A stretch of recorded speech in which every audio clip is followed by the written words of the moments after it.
بسم اللہ الرحمن الرحیم۔ علمی بیٹھک بچ خوش آمدید۔ ماڑا نام علی افضل خان ہے۔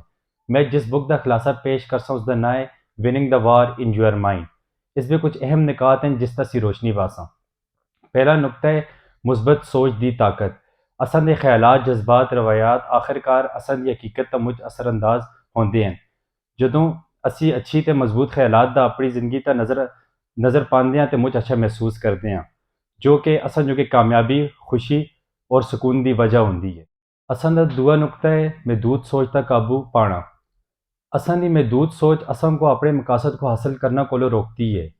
یہ سوچ ماضی میں گزرے منفی تجربات پر مشتمل ہوندے ہیں۔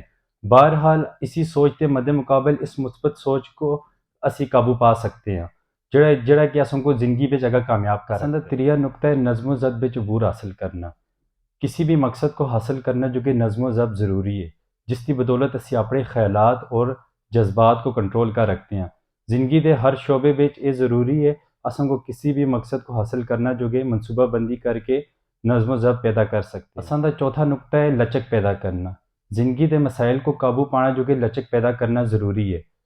لچک ہی زندگی دے ناکامی اور مشکلات تو واپس آن رکھتی ہے۔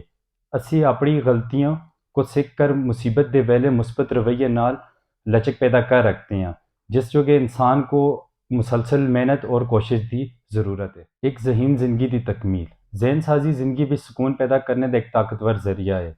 اسی مراقبہ، یوگا اور دوئی طریقے نال ذہن سازی کو ترقی دے سکتے ہیں۔ ذہن سازی بغیر کسی فیصلے دے موجودہ لمحے تے توجہ دینا دی مشق ہے۔